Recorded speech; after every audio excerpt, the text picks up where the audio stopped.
அன்னைக்கு புதுசா ஒரு ஸ்டெத்தஸ்கோப் வாங்கி வச்சேன்னு எங்க வச்சேன்?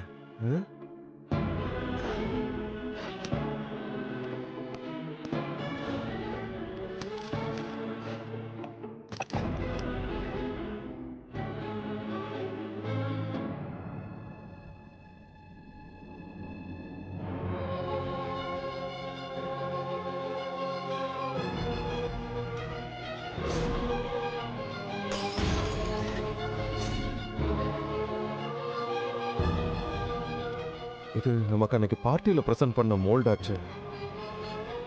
எனக்கு ஏதோ ஒரு கோவத்தில் நான் தானே உடைச்சேன்.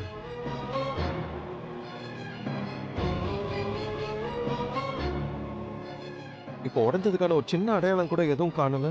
அப்படியே நார்மலா இருக்கு. வாய்ப்பே இல்லை. எப்படி இப்படி?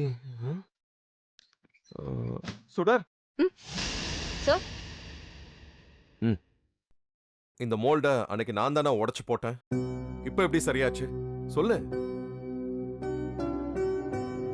சார் இது எப்படி சரியாச்சுன்னு உனக்கு தெரியாது அப்படித்தானே? இங்க பாரு சுடர், எனக்கு உன் மேல இருக்கிற கோபம் இப்ப கொஞ்சம் குறைஞ்சுதான் இருக்கு. நீ இந்த குடும்பத்துக்காகவும் குழந்தைங்களுக்காகவும் நிறைய நல்ல விஷயம் பண்ற. ஆனா அதுக்காகலாம் உன்னை முழுசா மன்னிச்சிட்ட நீ நினைக்காத ப்ளீஸ். உன் மனசுல நாம எப்பவாச்சும் ஒன்னா சேர்ந்துருவோங்கிற நினைப்பு இருந்துச்சுன்னா அதை இப்பவே மறந்துரு. உனக்கு நம்மளோட கான்ட்ராக்ட் ஞாபகம் இருக்குல்ல? சரிங்க சார். அம்மாவோட உடம்பு சரியாகிற வரைக்கும் தான் நீ இந்த வீட்ல இருப்பன்னு கான்ட்ராக்ட்ல சைன் பண்ணியாச்சு. நானும் அதை நம்பித்தான் உன் கூட இப்ப வரைக்கும் கேஷுவலா இருக்க. இதை எப்பவுமே மறந்துடாத சுடர். எழில், ஏன் சுடர் மனச கஷ்டப்படுத்துறீங்க? அவ என்னோட தங்கச்சி எழில். உங்களையும் நம்ம குழந்தைங்களையும் அவ என்ன விட நல்லா பாத்துப்பா. அதே உங்களுக்கு புரியவே மாட்டேங்குது. நீங்க உடைச்ச அந்த மோல்ட திரும்பவும் சரி செஞ்சது நான் தான் எழில். சுடர் மாதிரி ஒரு நல்லவளை நீங்க மிஸ் பண்ணிடாதீங்க ப்ளீஸ். இந்த வீட்ல உங்களோடையும் குழந்தைங்களோடையும் எப்பயுமே இருக்கணுங்கிற ஆசையும் இருக்கு. சில சமயம் நான் எப்ப வேணா இங்க இருந்து போயிடுவேங்கிற எண்ணமும் இருக்கு. அதனால நீங்க பயப்படாதீங்க. நீங்க எப்போ என்னை இந்த வீட்டை விட்டு போக சொன்னாலும் நான் உடனே போயிடுவேன். உங்க கையில இருக்கிற அந்த பொம்மையை கூட நான் தான் திரும்பவும் சரி பண்ணேன். நினைச்சேன். ஆனா சுடர் சும்மா சொல்லக்கூடாது. சூப்பரா சேர்த்து வச்சிருக்கு. யா, நீ டேலண்டட் தான், ஒத்துக்கிறேன். நைஸ் பாட். சரி, நான் இப்ப ஹாஸ்பிட்டல் போறேன். I'll see you later.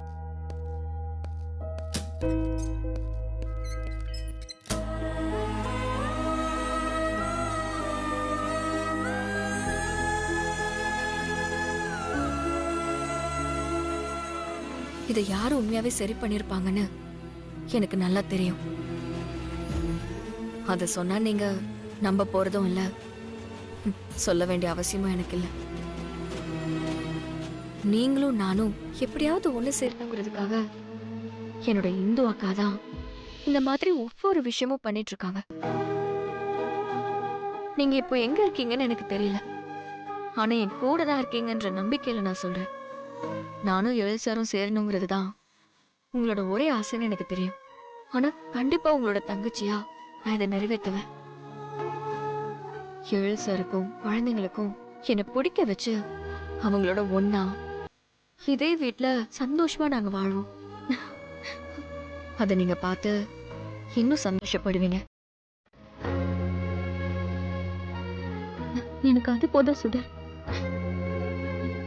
என் சந்தோஷம் என்னன்னு நீ புரிஞ்சுக்கிட்டல, எனக்கு அதுவே போதும். நான் எப்பவும் கூடவே இருப்பேன், நீ கவலைப்படாத.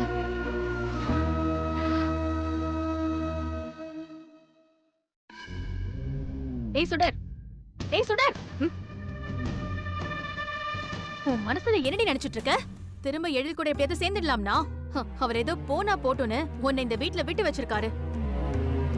ஆன்ட்டியோட உடம்பு சரியானதும் நீ இங்க இருந்து உன் பொட்டி படுக்கையெல்லாம் எடுத்துக்கிட்டு கிளம்ப வேண்டியதுதான்.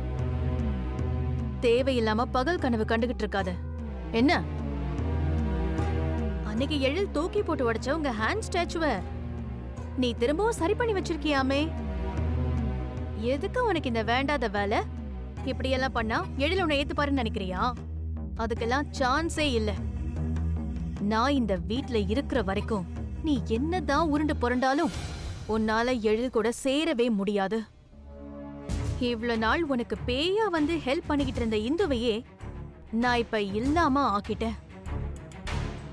நீ எல்லாம் எனக்கு ஒண்ணுமே கிடையாது. ஒழுங்கா எழில் லைஃப்ல இருந்து ஒதுங்கிடு. அதான் உனக்கு நல்லது. ஏய் காமெடி பீஸ்.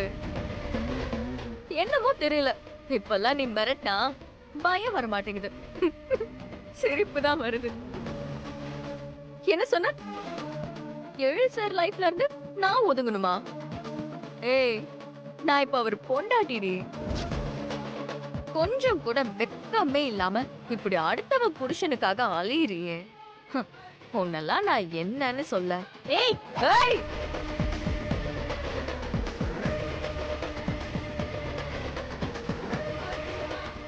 ஒடங்கு. இந்த சவுண்டு கொடுக்குற வேலையெல்லாம் என்கிட்ட வேண்டாம். இந்து அக்கா ஏதோ சாஃப்டான கேரக்டருங்கிறதுனால நீ அவங்கள ஈஸியா ஏமாத்திட்ட. ஆனா நான் அப்படி கிடையாது, ரொம்ப ரக்கடானவன். என்கிட்டலாம் வாட்டம் செல்லுமா? உன் வாலை சுருட்டிக்கிட்டு அமைதியா இருந்தா நானும் அமைதியா இருப்பேன். ஏதாச்சும் சேட்டை பண்ணணும்னு நினைச்சேன், உன் காலை ஒட்ட நறுக்கி ஓரமா உட்கார வச்சிருவேன். ஜாக்கிரதை. எழில் என்னோட புருஷன். அபி, அஞ்சலி, கவின், காவியா எல்லாரும் என்னோட குழந்தைங்க. இது என்னோட குடும்பம். இத பிரிக்க யாராலையும் முடியாது. தேவையில்லாம சின்ன மிரட்டுறதை விட்டுட்டு போய் ஒரு நல்ல புரோக்கரா பார்த்து உனக்கு மாப்பிள்ளைய தேடு. உனக்கு ஏத்த மாதிரி எவனாச்சும் ஒரு இழுச்சவாய மாட்டுவான். தல, என்னம்மா இவ உங்களை இப்படி அசிங்கப்படுத்திட்டு போறா? நீங்களும் அதை கேட்டுட்டு அமைதியா நின்னுட்டு இருக்கீங்க. அமைதியா நிக்கலடி, அவளை என்ன பண்ணலான்னு யோசிச்சுக்கிட்டு இருக்கேன். என்னை பத்தி ஃபுல்லா தெரியாம அவ என்கிட்ட விளையாடிக்கிட்டு இருக்கா. காட்டுறேன், இன்னும் கொஞ்ச நாள்ல நான் யாருன்னு அவளுக்கு காட்டுறேன்.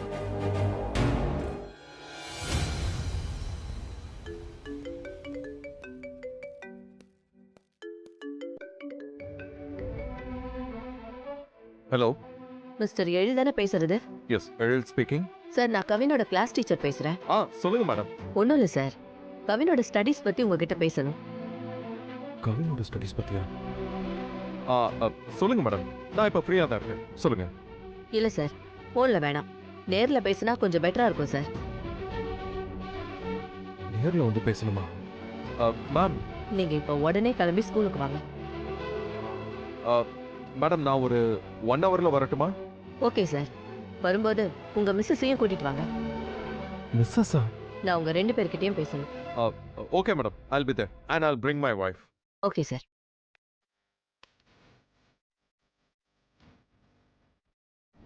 கவினோட ஸ்டடீஸ் பத்தி பேசுறதுக்கு என்ன இருக்கு? அவன் நல்லா தானே படிக்கிறான். வரும்போது சுடரை வர கூட்டிட்டு வர சொல்றாங்கல்ல. சரி, சுடர் சுடர். சார், அது வந்து கொஞ்சம் வெயிட் பண்ணுங்க சார். இன்னும் ஒரு 10 நிமிஷத்துல சாப்பாடு ரெடி ஆயிடும். அது பொறுமையா ரெடி ஆகட்டும். நான் உங்ககிட்ட வேற விஷயமா பேச வந்திருக்கேன். கவினோட கிளாஸ் டீச்சர் இப்போ கால் பண்ணாங்க. ஓகே, அவனோட ஸ்டடீஸ் பத்தி ஏதோ பேசணும்னு நம்ம 2 பேரையும் உடனே ஸ்கூலுக்கு வர சொல்லியிருக்காங்க. என்ன காரணம்னு தெரியலையே. எனக்கும் தெரியல சுடர். வரும்போது உங்க மிஸ்ஸஸையும் கூட கூட்டிட்டு வாங்கன்னு சொன்னாங்க. அதான். ஓகே சார், அப்படின்னா போயிட்டு வரலாம். சரி, நீ வா போலாம். சார் இருங்க சார், சாப்பாடு கொதிச்சிட்டு இருக்க, இறக்கி வச்சுட்டு வந்துடுறேன். அதெல்லாம் செல்வி பாத்துப்பா. நீ வா போலாம். சரி, சீக்கிரமா.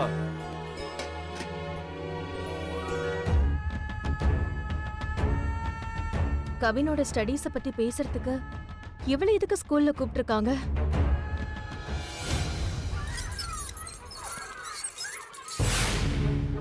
என்னாச்சு மேடம்? திடீர்னு கால் பண்ணி வர சொன்னீங்க. சார், நான் சொல்றேன்னு தப்பா எடுத்துக்காதீங்க. பசங்களை ரெடி பண்ணி ஸ்கூலுக்கு அனுப்புறது மட்டும்தான் பேரண்ட்ஸோட கடமையா? பசங்க ஒழுங்கா படிக்கிறாங்களா இல்லையான்னு நீங்க செக் பண்ண மாட்டீங்களா? என்ன மேடம், கவின் ஒழுங்கா தானே படிக்கிறான். சரியா போச்சு போங்க. இதுல இருந்தே தெரியுது நீங்க கவினோட ஸ்டடீஸ எந்த அளவுக்கு வாட்ச் பண்றீங்கன்னு. அவனோட ப்ராக்ரஸ் கார்டையாவது பாக்குறீங்களா? இல்ல அதுவும் கிடையாதா? பாக்குறேன் மேடம், பட் அவன் லாஸ்டா நடந்த மிட்டம் டெஸ்ட்ல மேக்ஸ்ல என்ன மார்க் வாங்கினான்னு தெரியுமா? வெறும் 10. மேக்ஸ் மட்டும் இல்ல, எல்லா சப்ஜெக்ட்லயுமே அவன் ரொம்ப ஆவரேஜா தான் இருக்கான். ஸ்டடீஸ்ல கவின் அளவுக்கு ஒஸ்டான ஸ்டூடெண்ட் எங்க ஸ்கூல்ல எந்த ஸ்டூடெண்ட்டும் கிடையாது. I'm sorry madam. நான் ஒர்க்ல கொஞ்சம் பிஸியா இருந்துட்டேன். அதனால கவினோட ஸ்டடீஸை கவனிக்காம விட்டுட்டேன். It's totally my mistake ma'am. I'll make amends. நீங்க ஒரு தடவையாவது அவனை மன்னிச்சிருங்க. இனிமே அவனை நான் கொஞ்சம் கண்டிக்கிறேன். I'll make sure he scores well. கண்டிக்கிறதெல்லாம் ஒரு பெரிய விஷயமே இல்ல சார். நீங்க முதல்ல உங்க சன்னோட ஆக்டிவிட்டிஸ ஒழுங்கா கவனிக்கணும். நாங்க ஸ்கூல்ல அவனுக்கு டீச் பண்ண தான் முடியும். அவன் ஒழுங்கா பாடம் படிக்கிறதும் படிக்காததும் பேரண்ட்ஸோட கையில தான் இருக்கு. பேசி முடிச்சிட்டீங்களா மேடம்? இப்போ நான் கொஞ்சம் பேசலாமா? இல்ல, நான் தெரியாம தான் கேக்குறேன். பசங்க படிக்கிறதும் படிக்காததும் பேரண்ட்ஸோட கையில இருக்குனா, அப்போ நாங்க எதுக்கு 1 லட்சம் ரூபாய் ஃபீஸ கட்டி உங்க ஸ்கூல்ல பசங்களை சேர்க்கணும்? பேசாம நாங்களே சொல்லி கொடுத்துருக்கலாமே. மேடம், புரியாம பேசாதீங்க. என் கிளாஸ்ல மொத்தம் 35 ஸ்டூடெண்ட்ஸ் இருக்காங்க. நான் ஒவ்வொருத்தருக்கும் போய் இண்டிவிஜுவலா சொல்லி கொடுக்க முடியாது. எல்லாருக்கும் சேர்த்து தான் டீச் பண்ண முடியும். ஓகே மேடம், நான் உங்களோட பாயிண்ட்டுக்கே வரேன். அந்த கிளாஸ்ல கவினை தவிர்த்து மீதி 34 ஸ்டூடெண்ட்ஸ் இருக்காங்க. அவங்க எல்லாரையும் உங்களால ஃபர்ஸ்ட் ரேங்க் எடுக்க வைக்க முடியுமா? அது எப்படி முடியும்? முடியாதுல. ஏன்னா ஒவ்வொரு ஸ்டூடெண்ட்டுக்கும் ஒரு கெப்பாசிட்டி இருக்கு. அப்போ மத்த ஸ்டூடெண்ட்ஸை கம்பேர் பண்ணும்போது கவினோட கெப்பாசிட்டி கம்மியா இருக்கலாம். அதை அதிகப்படுத்துறது தான் உங்களோட வேலை. அதுக்காக தான் நாங்க 1 லாக் ஃபீஸ கட்டி உங்க ஸ்கூல்ல அவனை படிக்க வைக்கிறோம். புரியுதா? சுடர், என்ன பேசிக்கிட்டு இருக்க? கொஞ்சம் அமைதியா இரு. சார், இவங்க கிட்ட எல்லாம் இப்படிதான் பேசணும். பசங்களை படிக்க வைக்கிறேன்னு சொல்லி நம்ம கிட்டே பணத்தை வாங்கிட்டு இப்ப அவங்க படிக்கலனாலும் நாம தான் காரணம்னு சொன்ன கோவம் வராதா? சார், உங்க ஒய்ஃப் பேசுற டோனே சரியில்லை. ஆ. நான் கவினை பத்தி இப்பவே பிரின்சிபல் கிட்ட கம்ப்ளைண்ட் பண்றேன். நீங்க எதுவா இருந்தாலும் அவர்கிட்ட பேசிக்கங்க. மேடம், அவசரப்படாதீங்க ப்ளீஸ். கொஞ்சம் பொறுமையா இருங்க. சுடர், உன்னை அமைதியா இருன்னு சொல்றேன்ல. சார், நீங்க எதுக்கு சார் இவங்க கிட்ட எல்லாம் கெஞ்சிட்டு இருக்கீங்க? கவினோட ஸ்கில் என்னன்னு எனக்கு தெரியும். அவன் நல்லா படிக்கிற பையன்தான். என்ன கேட்டா இவங்களுக்கு அவனை ஒழுங்கா படிக்க வைக்கிறதுக்கான டேலண்ட் இல்லைன்னு தான் நான் சொல்லுவேன். மேடம், பார்த்து பேசுங்க. நான் கவினோட கிளாஸ் டீச்சர். ஐயோ, என்ன போதும் தெரியலையே. தெரிஞ்சுதான் மேடம் நான் பேசுறேன். கவின் நல்லா படிக்கிற பையன்தான். வேணும்னா நீங்க அவனுக்கு ஒரு எலிஜிபிலிட்டி டெஸ்ட் வைங்க. நான் அவனை அதுல பாஸ் பண்ணி வச்சு காட்டுறேன். சுடர், என்ன மேடம், சேலஞ்சா? அப்படித்தானே வச்சுக்கோங்களேன். ஓகே மேடம், உங்களோட சேலஞ்சை நான் ஏத்துக்கிறேன். மேடம் மேடம் மேடம் இன்னும் 3 டேஸ்ல கவினுக்கு ஒரு எலிஜிபிள் டெஸ்ட நான் வைக்கிறேன்.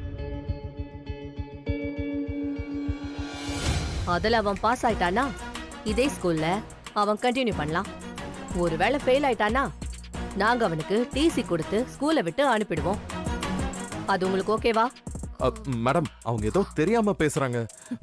சார், கொஞ்சம் பொறுமையா இருங்க. ஓகே சார், இதுக்கு நீங்க தான் சாட்சி. அப்புறம் பேச்சு மாறக்கூடாது. இப்ப நீங்க கிளம்பலாம். மேடம், ரியலி சாரி, பட் இவங்க ஏதோ தெரியாம Sir. சொன்னாங்க. கவினை இந்த எக்ஸாம்ல நான் பாஸ் பண்ணி வச்சு காட்டுறேன். நீங்க தேவையில்லாம பயப்படாதீங்க. வாங்க போலாம். கவின், வா போலாம். வா.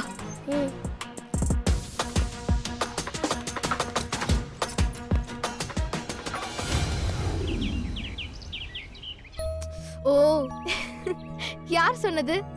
அப்படியா? அபி, ஒரு நிமிஷம், நான் அப்புறமா கூப்பிடுறேன். சொல்லுங்க ஆண்டி. இந்த சுடர் பண்ற விஷயமெல்லாம் உனக்கு தெரியுமா தெரியாதா? எதை பத்தி ஆண்டி கேக்குறீங்க? கவினை எலிஜிபிலிட்டி எக்ஸாம்ல பாஸ் பண்ண வைக்கிறேன்னு உங்க ஸ்கூல்ல சுடர் சேலஞ்ச் பண்ணிட்டு வந்த விஷயத்த பத்தி கேக்குறேன். அத பத்தி எதுவுமே எனக்கு தெரியாதே ஆண்டி. சரியா போச்சு போ. அவ உங்ககிட்ட இருந்து கவினை பிரிக்க பிளான் பண்ணிருக்கான்னு நினைக்கிறேன். அதான் இப்படி ஒரு சேலஞ்ச பண்ணிட்டு வந்திருக்கா. கவின் எந்த லட்சணத்துல படிப்பான்னு உனக்கே நல்லா தெரியும்ல. ஆமா ஆண்டி, அவ எங்க எல்லாரையும் விட கொஞ்சம் சுமாரா தான் படிப்பா. மேக்ஸ்ல எல்லாம் ரொம்ப வீக். அவனால எப்படி எலிஜிபிலிட்டி எக்ஸாம்ல பாஸ் பண்ண முடியும்? இது உனக்கு புரியுது. ஆனா அந்த சுடர் வாண்டடா உங்க ஸ்கூல்ல போய் சேலஞ்ச் பண்ணிட்டு வந்திருக்காளே, அதுக்கு என்ன பண்றது? கவின் எப்படியும் அந்த எக்ஸாம்ல பாஸ் பண்ண மாட்டான்னு தெரிஞ்சு சுடர் வேணும்னே இப்படி ஒரு விஷயத்த பண்ணிருக்கான். அவளை பொறுத்த வரைக்கும் நீங்க எல்லாரும் ஒன்னா இருக்கவே கூடாது. கவின் ஃபெயில் ஆயிட்டான்னா எப்படியும் எழில் உங்க ஸ்கூல்ல இருந்து நிறுத்திட்டு ஏதாச்சும் ஒரு போர்டிங் ஸ்கூல்ல சேர்த்து விட்டுருவாரு. அதுக்கப்புறம் நீங்க பிரிஞ்சுதானே ஆகணும்.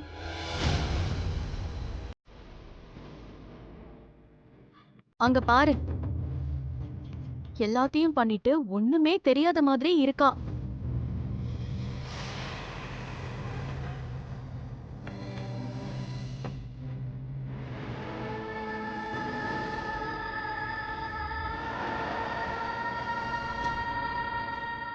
ஏய் சுடர், சொல்லவி. உன் மனசுல நீ என்னதான் நினைச்சிட்டு இருக்க? கவின் தான் சரியா படிக்க மாட்டான்னு உனக்கு தெரியும்ல. அப்புறம் எதுக்கு ஸ்கூல் எலிஜிபிலிட்டி எக்ஸாம்ல அவனை பாஸ் பண்ண வைக்கிறேன்னு சொல்லிட்டு சேலஞ்ச் பண்ணிட்டு வந்திருக்க? இவளுக்கு எப்படி இந்த விஷயம் தெரியும்?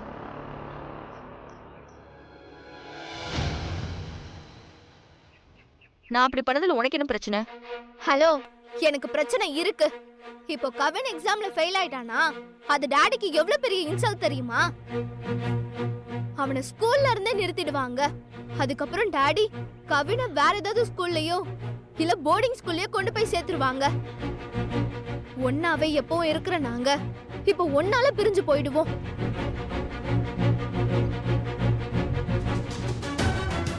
நீ ஆர்வ கொளார்ல வார்த்தையை விடாம அமைதியா இருந்திருந்தீனா டாடி அந்த ஸ்கூல் கரஸ்பாண்டன்ட் கிட்ட எக்ஸ்கியூஸ் கேட்டு அந்த ப்ராப்ளத்தை அங்கேயே சால்வ் பண்ணிருப்பாங்க. இப்போ ஒன்னால கவின் எங்க ஸ்கூல்ல இருந்து நிக்க போறான். உனக்கு எதுக்கு இந்த வேண்டாத வேலையெல்லாம்? நீ வேணும்னு பிரிக்கணும் தானே பிளான் பண்ணி இப்படி எல்லாம் பண்ணிட்டு இருக்க.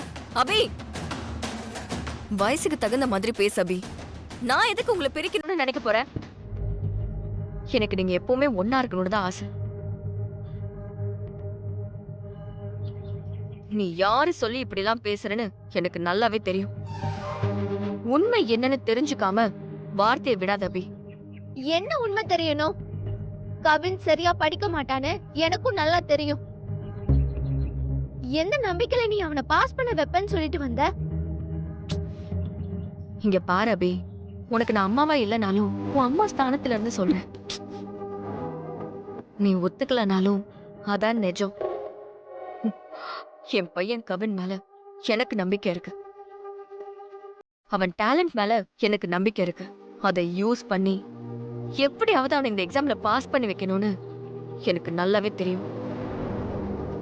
அதனால நீ இப்படி அடுத்தவங்க பேச்சு கேட்டுட்டு அரைகுறையா வந்து என்கிட்ட கத்துற வேலையெல்லாம் வச்சுக்காத.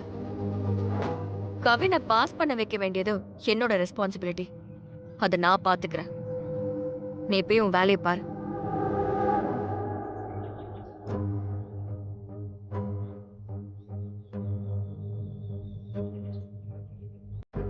நீ எப்படி கவினை பாஸ் பண்ண வைக்கிறேன்னு நானும் பாக்குறேன்டி. கவின் இவ்வளவு நாள் நல்லா படிச்சுக்கிட்டு இருக்கான்னு தான் நினைச்சுக்கிட்டு இருந்தோம். ஸ்கூல்ல இருந்து டெர்மினேட் பண்ற அளவுக்கு அவனோட ஸ்டடீஸ் இவ்வளோ ஒஸ்டா இருக்கு. இந்த சுடர் வேற சும்மா இல்லாம எலிஜிபிலிட்டி எக்ஸாம்ல அவனை பாஸ் பண்ண வைக்கிறேன்னு அந்த மிஸ்கிட்ட வேற சேலஞ்ச் பண்ணிட்டு வந்திருக்கா. எக்ஸாமுக்கு இன்னும் 2 நாள் தான் இருக்கு. அவன் ஒழுங்கா படிக்கிறானானே தெரியலையே.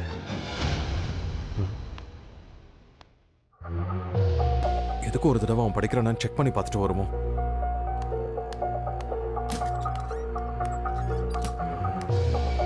கவினை காணோம். அபி, ஏன் நீங்க எல்லாரும் வெளியில உட்கார்ந்துருக்கீங்க? கவின் உள்ள சின்சியரா படிச்சிட்டு இருக்கான் டாடி. ஓ அதான் அவனை டிஸ்டர்ப் பண்ண வேண்டான்னு நாங்க வெளியே வந்துட்டோம். ஓ பரவாயில்லையே. இந்த டைம்லயும் சின்சியரா படிக்கிறான்னா கண்டிப்பா அவன் பாஸ் பண்ணிடுவான். கண்டினியூ.